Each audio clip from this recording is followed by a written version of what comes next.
aduh kamu udah gak asik lagi, mulut kamu kok surga neraka aja sih ngomongnya kan. Dan memang dalam setiap fase kehidupan kadang-kadang kita harus istiqomahnya tuh terasa mudah sekali begitu. Tapi tiba-tiba drop lagi sekian bulan. Teman yang baik itulah teman yang selalu mengingatkan kita, meluruskan kita, ngajak kita sholat, ngajak kita jauhi dosa, ngajak kita jauhi maksiat. Itu teman yang baik. Walaupun mungkin kopi segelas pun nggak pernah dia bayarin kita. Kan gitu. Aku belum siap nih untuk sholat, aku belum siap untuk berhijab, kayaknya hijabin hati dulu deh. Gitu. Itu gimana sih kadang-kadang?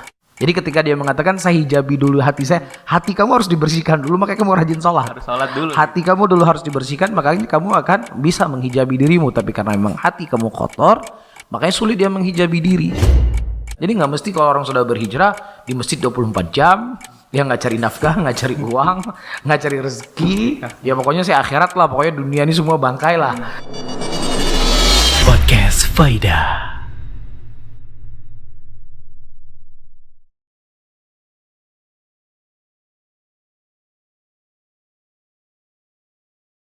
Assalamualaikum warahmatullahi wabarakatuh.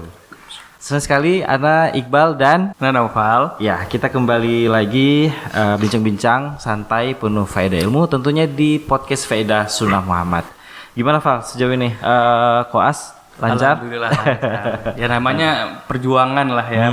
Ada batu-batu sedikit kerikil tapi alhamdulillah sejauh ini aman. Masya Allah, senang dengar ya. Alhamdulillah. Gimana Abang gimana? Alhamdulillah baik juga. Dan kebetulan hari ini kita senang sekali bisa dapat kesempatan untuk bisa podcast kembali ya di suasana yang berbeda ya Novel ya. Mungkin kalau di dulu mungkin backgroundnya biasa aja kali ini backgroundnya ini luar biasa nih, ada motor-motor besar, motor gede nih. Nah kita bakal ngobrol santai dengan narasumber kita yang juga sudah hadir bersama kita di sini. Dan tentunya kami ingatkan kembali buat teman-teman semua, jangan lupa untuk like, komen, dan juga share video kita di YouTube Sunnah Muhammad. Dan di hari ini kita akan membahas sebuah tema menarik tentang permasalahan yang terjadi di sekitaran kita ya, Di lingkungan Novel ya, kita, benar. Nah kali ini sudah ada Ustadz Haris Abu Naufal Fidzaullah. Kita sapa terlebih dahulu. Assalamualaikum Ustadz. Waalaikumsalam warahmatullahi wabarakatuh. Masya Allah. Kemarin kelihatan di Instagram dari Jakarta, sekarang dari depan kita lagi. Ya nih. Masya Allah. Dunia sempit. Dan tentunya kita juga mengundang salah satu narasumber kita yang alhamdulillah juga sudah hadir ya Novel ya. Betul. Nah ini ada salah seorang pebisnis, kemudian mantan politisi juga. Kita sapa terlebih dahulu. Yang pertama ada Bang Apri. Assalamualaikum Bang Apri. Masya Allah, kita semua senang banget nih bisa dapat kesempatan podcast di sini. Itu terus backgroundnya motor-motor gede. Boleh dicoba ya nanti ya, saya podcast. Boleh. Masya Allah. Dan kita juga kedatangan satu lagi narasumber kita yang gak kalah serunya. Ini salah seorang entrepreneur muda nih Noval. Ada siapa nih Noval? Ada Bang siapa namanya? Oriza. Bang Oriza. Masya Allah. Gimana Bang? Sehat? Alhamdulillah sehat. Semuanya pada kaku nih Ustadz nih karena takut mau dibongkar padahal kita mau ngobrol santai. Nah, kita akan bahas tentang sesuatu yang menarik nih Noval ya. Betul. Mungkin kalau hari ini kita cerita tentang toxic friendship. Betul, karena banyak banget DM dari teman-teman itu kayak pengen tema-tema yang baru, tema-tema yang lebih muda gitu kan. Iya. Jadi kita angkat toxic friendship. Betul. Nah, kita akan coba bahas tentang toxic friendship. Tentunya kita akan sedikit tanya-tanya dengan dua narasumber kita. Mungkin sejauh ini pernah atau bahkan belum ketemu nih sama yang namanya pertemanan yang nggak sehat. Mungkin yang mau jawab dulu siapa? Bang Apri atau Bang Riza? Apri dulu kayaknya nih. Apri dulu nih kayaknya lebih tua ya. Kalau temen gak sehat gimana ya? Mudah-mudahan sih Sehat semua. Sehat-sehat semua ya. Semua alhamdulillah. Kalau nggak bisa ngumpul di sini kan? Masya Allah, betul. Alhamdulillah ketemunya sama Ustadz Haris, teman-temannya gitu. Dia sama Apri udah dari zaman SMA kenal. Oh, Masya Allah. Sangkatan berarti Ustaz? Seangkatan cuman beda SMA. Oh, jadi gitu. makanya ketika ketemu di sini atau sama-sama udah berusaha untuk bahasa sekarang hijrah lah ya. Jadi lebih senang gitu. Jadi ketemu teman lama sama-sama. Iya. Mengarang lebih baik lah. Sering tanya-tanya saya sama Ustadz Ari. Sering konsultasi berarti ya, Bang ya. Bang, kita mau tanya dikit nih. Kalau lah Abang nih mungkin sekarang sudah berada dalam keadaan belajar Ya. atau berhijrah nih Ustaz. Ya. Gimana nih tentang komentar dari teman-teman dekat? Wah, mungkin dari yang ada yang ngomong pasti bakal ada tuh yang Banyak yang haram-haram gitu, semua haram, ini haram, itu haram gitu. kok bisa sih gitu. Mungkin dari Bang Apri mau Alhamdulillahnya selama ini teman-teman saya juga banyak yang sudah mulai berhijrah. Masya Allah. Jadi teman ngopi, teman main seperti Ori ini. Tadinya cuma kenal main motor, sekarang kita udah mulai Kajian sama-sama. Masya Allah. Baik. Nah, kita juga misalnya nih, saya naik motor sama Ori jalan, kita mampir dulu ke masjid misalnya sholat. Kayak kemarin kita terakhir ke Biren ya. Masya Allah. Trek bareng berarti nih Ustaz, seru nih. Kalau Bang touring bareng Ya, touring ya, Masya Allah. Kalau Bang Oriza sendiri nih, ini kita lihat Masya Allah nih muda sekali nih. Bang Oriza punya pengalaman toxic friendship selama ini? Ya, saya pikir ada lah. Dalam setiap lingkungan itu kan pasti ada orang-orang yang membawa pengaruh negatif kan dalam kehidupan. Entah itu mungkin keluarga dekat kita ataupun teman-teman main kita, itu pasti ada toxic friendship tersebut. Iya. Cuma kalau saya pribadi nanggapinnya ya saya abain aja. Gitu. Emang di titik tertentu kadang-kadang saya tinggalin temennya, tapi juga nggak tinggalinnya nggak juga tidak pakai akad tinggalnya, saya tinggalin kamu enggak. Nggak langsung mutus silaturahmi langsung ya. Waktu dan tenaga yang dihabiskan untuk berkumpul dengan toxic friend tadi kita minimalisir lah kira-kira seperti itu. Nah mungkin kalau tadi kita udah bahas tentang narasumbernya, mungkin antum sendiri nih selama di dunia perkoasan mungkin di dunia kedokteran, Iya benar, itu punya nggak teman-teman yang itu toxic? sangat kerasa banget sih, kerasa banget. Misalkan di koas misalkan, karena ini kan pasiennya kan banyak tuh kan, ada cewek ada cowok, kita mau nggak mau di rumah sakit ikhtiar lah. Dan ketika ngerjain pasien tuh kadang-kadang nggak tahu waktu, tiba-tiba udah lewat asar, asar itu udah jam 6 gitu kan. Terus tiba-tiba temen ya udah nanti aja pal sholatnya, kita ini aja dulu, nginin pasien dulu, kayak gitu kan salah satu toksik juga ya. Tapi ikut kajian udah capek, jadi kayak ya udahlah mau kayak mana, jadi futur lagi imannya kan. Itu kayak gitu dah pokoknya. Masya Allah, ini udah ketahuan nih Ustadz permasalahan Penyakit dia.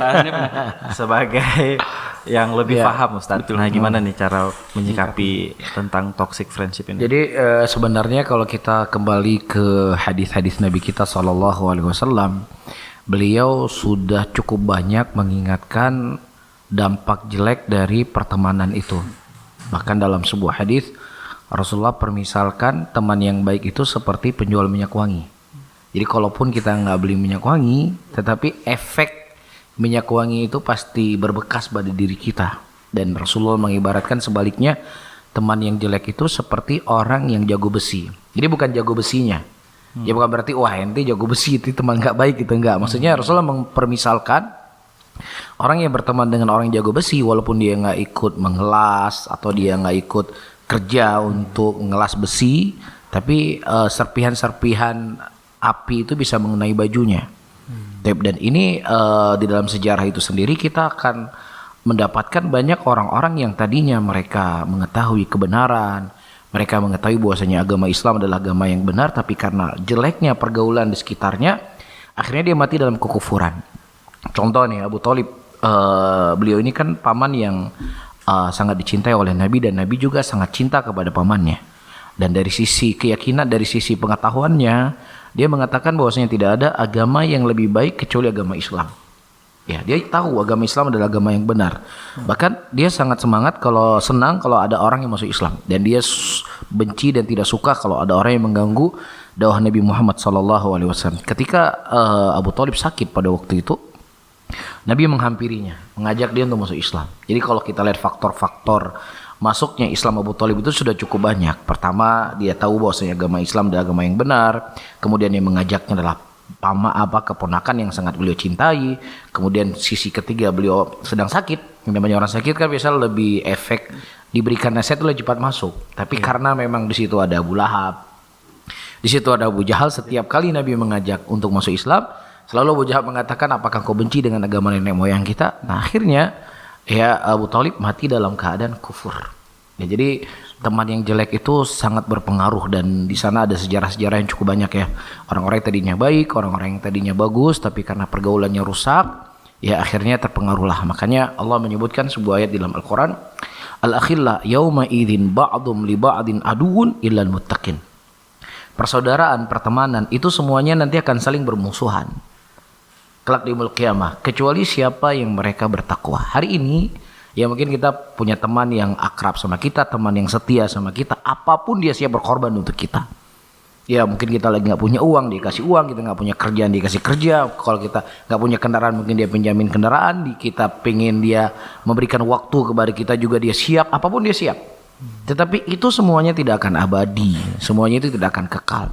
Tapi pertemanan, ia akan menjadi persaudaraan sampai kelak di yaumul qiyamah adalah pertemanan yang dibangun di atas takwa. Adapun orang-orang yang hari ini berteman bukan karena Allah, bukan karena ketakwaan, nanti di yaumul qiyamah dia saling menghujat satu dengan yang lainnya. Ya Allah, ini yang ngajak saya berbuat maksiat. Ya Allah, ya Allah, dia yang ngajak saya. Jadi mereka itu saling berbantahan. Dalam kondisi di sana kita sangat membutuhkan pertolongan, ya tiba-tiba teman akrab kita di dunia ini kita pikir dia akan bisa membantu kita, ya, tapi justru sebaliknya mereka saling membantah. Jangankan kita mendapatkan teman yang membantah kita, ya, kita sendiri sudah kerepotan kelak di yaumul qiyamah menghadapi dosa-dosa kita. Nah ditambah lagi ya orang-orang yang hari ini kita sangat akrab dengannya, ibaratnya seperti pinang dibelah dua, tapi kelak di yaumul qiyamah justru bermusuhan. Jadi kita mencari teman-teman yang teman-teman itu akan mengantarkan kita ke dalam kebaikan dunia dan akhirat, seperti itu. Tapi terkadang nih Ustadz nih, kadang-kadang orang yang mulai baru hijrah gitu. Kayak teman-teman itu kadang-kadang nyinyirin kita, misalkan udah sholat tepat waktu di masjid kan. Tapi kayak teman-teman kok ngerasa aneh gitu. Gimana sih cara kita menyikapi hal tersebut gitu? Kalau kita melihat agama ya, jadi agama itu sifatnya pengorbanan. Jadi dalam agama ini kita harus siap berkorban kadang harta kita. Ya, misalnya kita yang haji, kita harus berkorban kan. Ada terkadang agama ini kita harus berkorban nyawa kita. Ya misalnya seseorang ada jihad lah ya, jihad syar'i ya, bukan jihad yang tidak syar'i, tapi jihad yang memang misalnya datang orang-orang non Islam ke negeri kita ingin memberontak negara kita, ya kemudian pemerintah menganjurkan kita untuk melawan pengusir penjajah, ya udah kita ikut berperang. Dari situ kan otomatis ada yang harus kita korbankan nyawa kita, dan ada yang harus kita korbankan perasaan. Dan perasaan itu mungkin yang sering kita dapatkan. Ya mungkin kita nggak sampai ke fisik lah ya, nggak sampai ke nyawa, nggak sampai ke darah, lebih ke perasaan. Ya misalnya apakah sifatnya, aduh kamu udah nggak asik lagi, mulut kamu kok surga neraka aja sih ngomongnya kan, udah pakai ayat, pokoknya nggak kayak dulu lagi lah, pokoknya dulu asik, pokoknya setiap saya berteman kamu dulu asik lah pokoknya.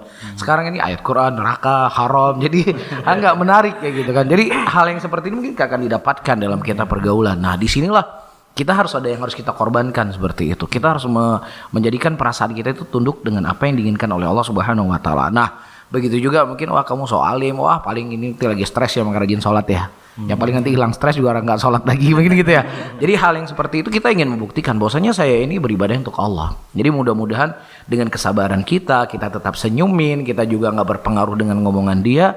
Kita harapkan yang tadinya dia suka ngejek, kita ngenyek kita karena kita ingin berubah. Ya mudah-mudahan suatu saat dia juga bisa bergabung bersama kita. Tapi kita harus sabar pasti. Ya kita harus bersabar. Apalagi Rasulullah telah mengatakan dalam hadisnya akan datang suatu zaman, suatu masa di mana seseorang berpegang teguh di atas agama seperti memegang bara api.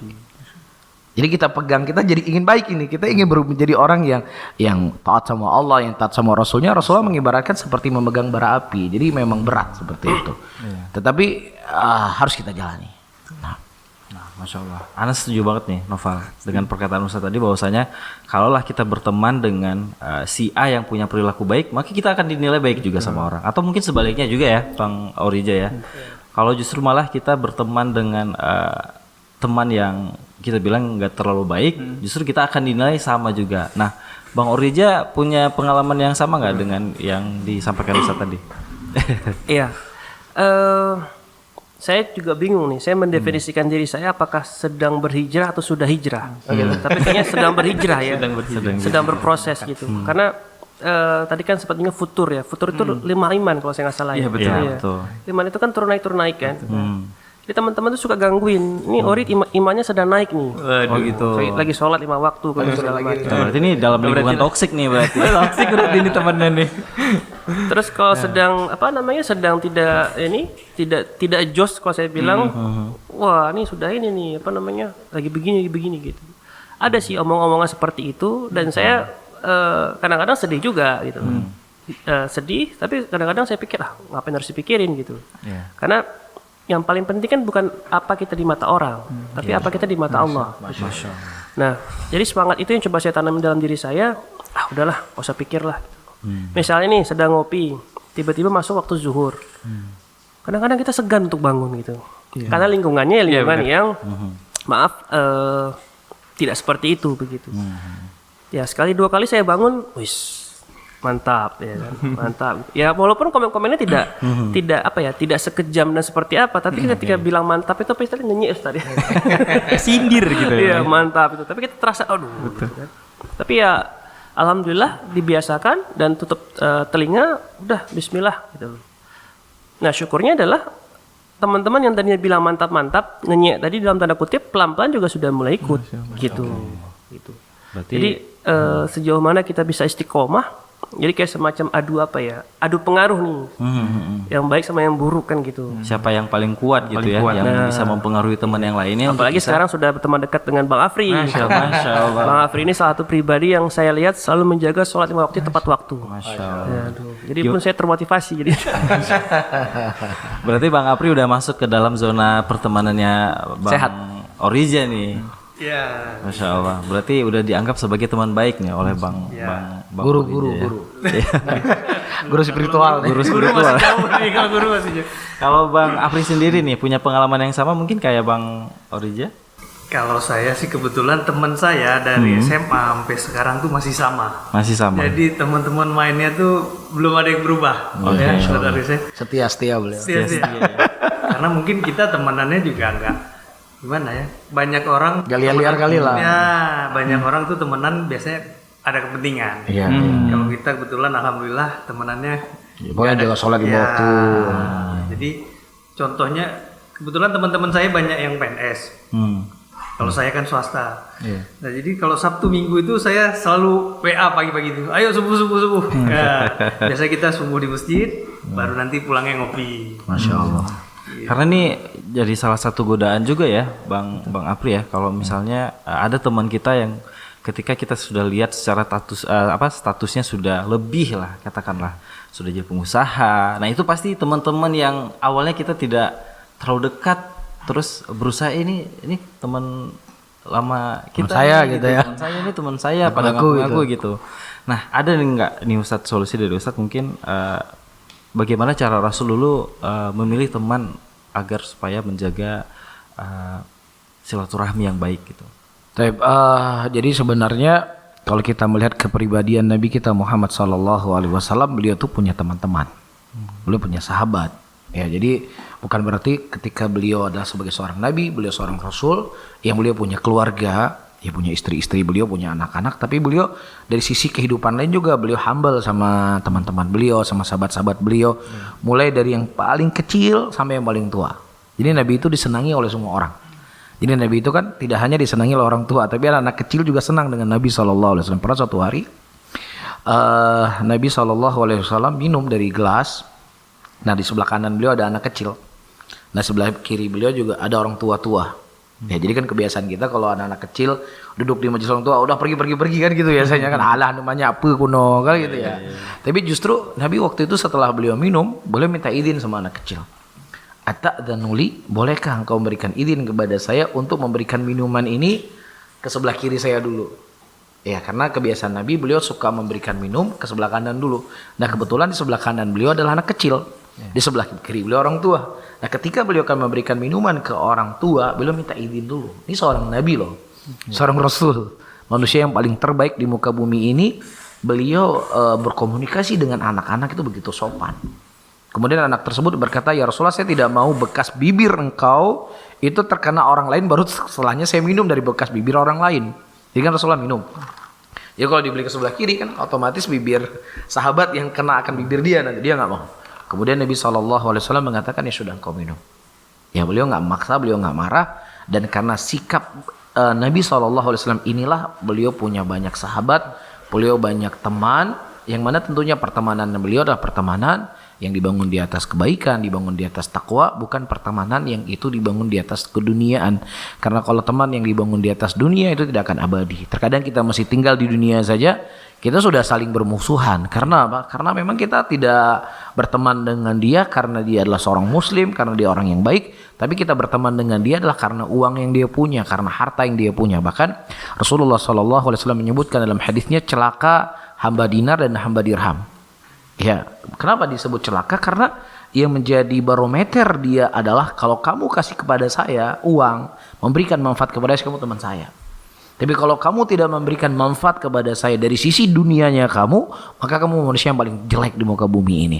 Jadi timbangannya dia, baik dan jeleknya seseorang, seberapa banyak kebaikan itu dari sisi dunia masuk kepada dia, kepada dirinya. Dan kita dalam Islam ini kan timbangannya, teman yang baik itulah teman yang selalu mengingatkan kita, meluruskan kita, ngajak kita sholat, ngajak kita jauhi dosa, mengajak kita jauhi maksiat. Itu teman yang baik. Walaupun mungkin kopi segelas pun nggak pernah dia bayarin kita.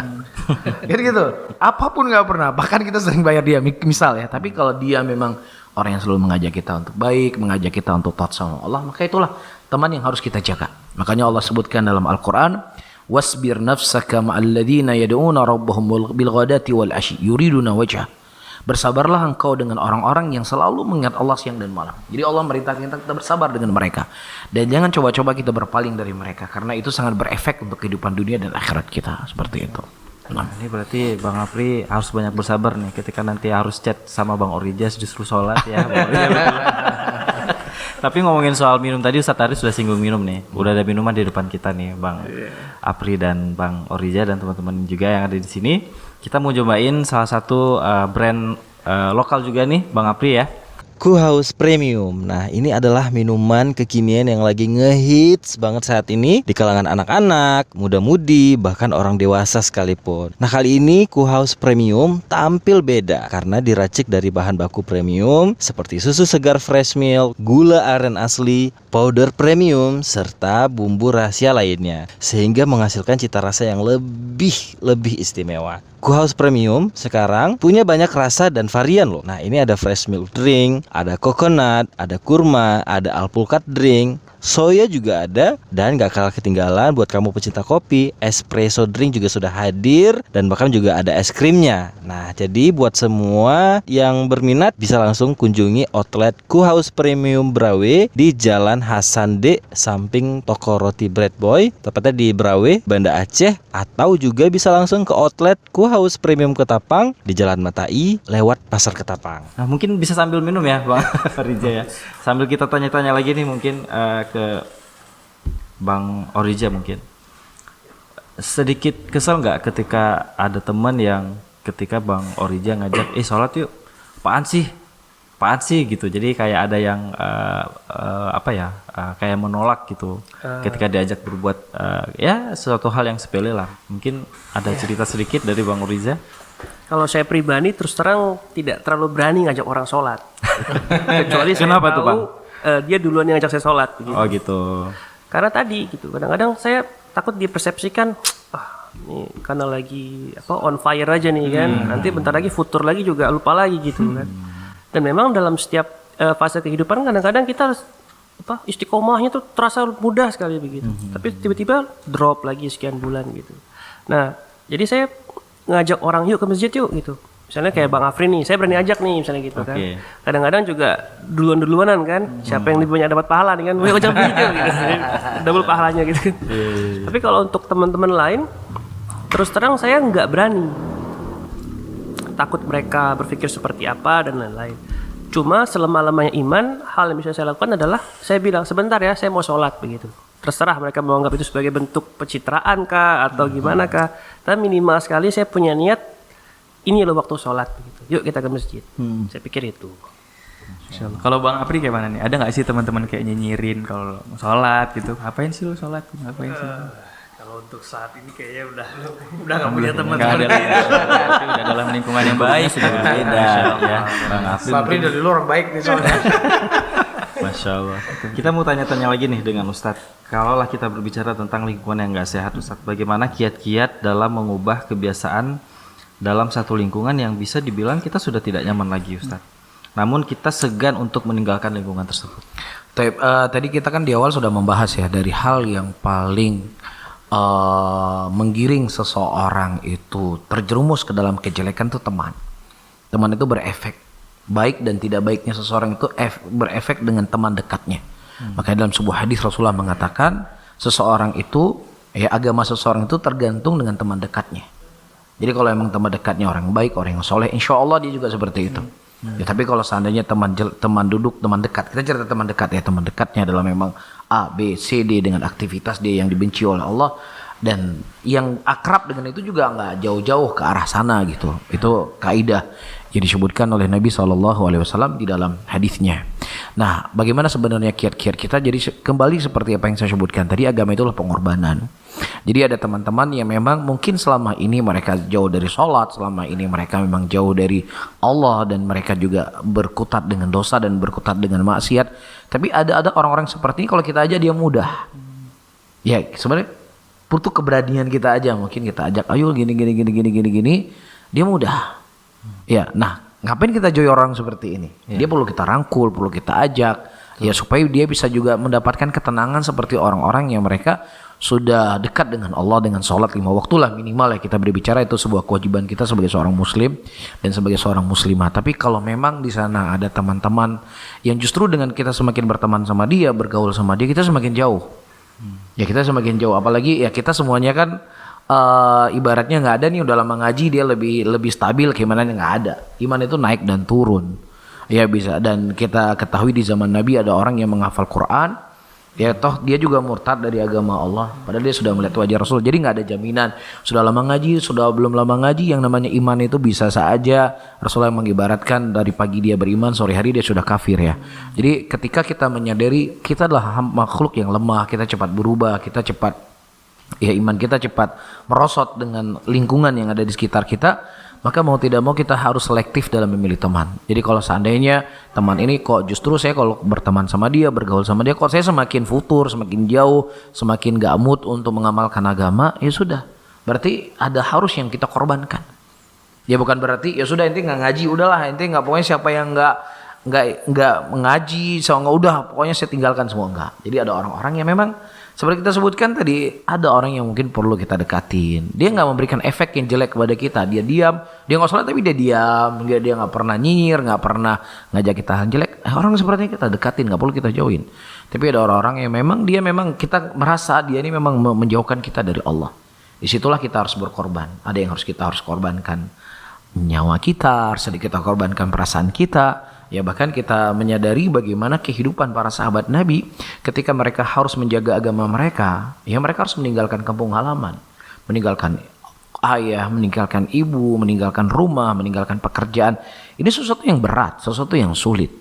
Ya tetapi itu dilakukan oleh para sahabat Nabi SAW untuk mendapatkan ridhonya Allah Subhanahu Wa Taala. Kita kan nggak sampai ke arah sana lah ya, nggak sampai kita harus pindah, harus ini dan itu lain sebagainya. Tapi kita justru ya paling kita meninggalkan satu teman, dua teman, ya mungkin kita akan dapat teman yang lebih banyak, yang lebih baik. Ya seperti kata Ori tadi kan, kita nggak ada akad ya dalam pertemanan itu, kan nggak ada akad. Yang ada akad itu dalam pernikahan. Jadi kalau dalam masalah teman itu nggak ada kan, ya sudah. Jadi kenapa kamu nggak berteman lagi sama dia? Saya nggak ada akad sama dia. Kecuali saya ada akad, saya berteman sama kamu seumur hidup seperti suami istri lah ya. Nah ketika nggak ada kan, ya sudah biasa. Dalam pergaulan ini pun biasa. Hari ini dia berteman sama si Fulan, bulan depan dia berteman dengan Alan dan lain sebagainya. Cuman ada satu hal yang menarik yang mungkin ingin saya sampaikan di sini. Terkadang kenapa teman-teman di luar sana antipati atau merasa risih melihat ada teman-temannya itu berhijrah? Mungkin ya kita mau nggak mau kan, kita pasti orang tuh bercerita tentang dunianya, cerita tentang hobinya, cerita tentang kebiasaannya. Jadi hal yang perlu kita sosialisasi ke teman-teman yang di luar sana, kamu kalau berhijrah, kalau kamu ingin dekat sama Allah, kamu nggak mesti harus meninggalkan kerjaan kamu, kamu nggak mesti harus meninggalkan hobimu. Kalau memang kerjaan kamu, hobi kamu adalah hal-hal yang memang mubah dalam agama, ya sudah, jalani aja. Jadi nggak mesti kalau orang sudah berhijrah di masjid 24 jam, dia nggak cari nafkah, nggak cari uang, nggak cari rezeki, ya pokoknya sih akhirat lah, pokoknya dunia ini semua bangkai lah.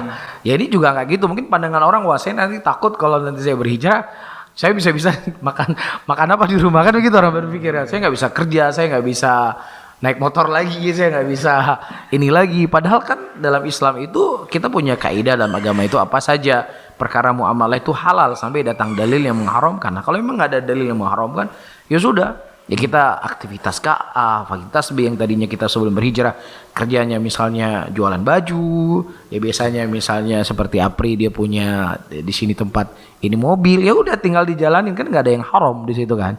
Kecuali nanti ada hal-hal yang sifatnya pengikutan, ya misalnya ada unsur ribanya di unsur A, di unsur B, udah kita hilangin itu saja, bukan berarti kita harus tutup toko kita.